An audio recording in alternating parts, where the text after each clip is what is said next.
Individuals in the workplace know that conflict is going to happen. Like I said at the beginning of my presentation, it's inevitable. It will arise and it will happen.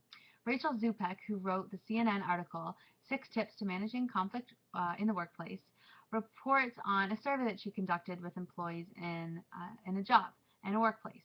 And she suggests that employees pick and choose their battles for the most part. They expect conflict and they try to use neutral language. That's from Zupek 2008. But she goes on to report in her study that it's not always expected and things do happen. And it's just hard to be perfect all the time and expect for everyone to have open communication and to resolve conflicts before they begin. So that's why when everything blows up, when people start freaking out and getting in fights, there needs to be a conflict resolution plan intact. This is made from the management position in the organization. So in the article, Handling Conflict in the Workplace, Whose Job Is It?, the author Yvonne Nindell talks about how having a conflict resolution plan is of utmost importance because it helps confront and resolve the issue right away and in a positive, healthy manner. What I always say is if you fail to plan, you plan to fail. So plans need to be set in place. It needs to be something that happens every time there's a conflict that will arise. Like, for example, confronting the issue right away, bringing in all parties, talking about the conflict that is on their hands, and everything laid out on the table so they can be open in discussion and resolve the conflict completely. So even if it's something as simple as, Don, don't click your pen anymore when you're around Aaron, or Adam, don't talk about all your religious views in front of Zeke so he can't hear you.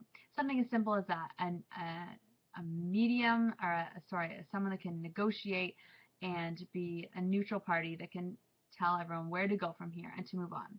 So that's why I want to move on to the next part, which is moving on from a conflict.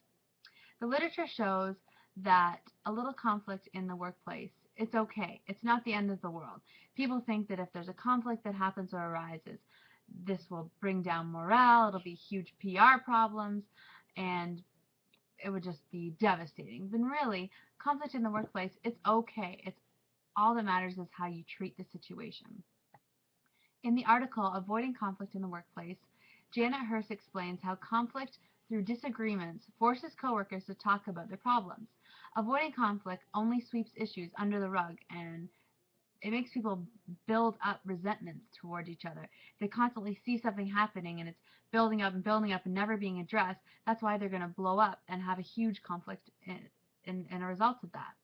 So having everything out on the table and people talking about their issues, that's really helpful, and that helps people move on and move forward. So an agreement is made.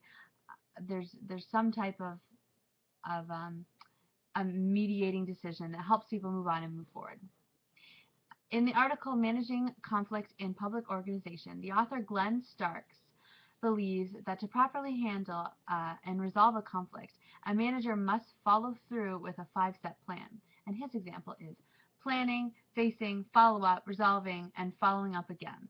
So through the research that I conducted, it seems that it's very important to follow up. So maybe a few weeks after the conflict arises, pull these people that are dealing with the conflict into your office and have them talk about how they're doing now, if they're still dealing with it, if problems are still arising,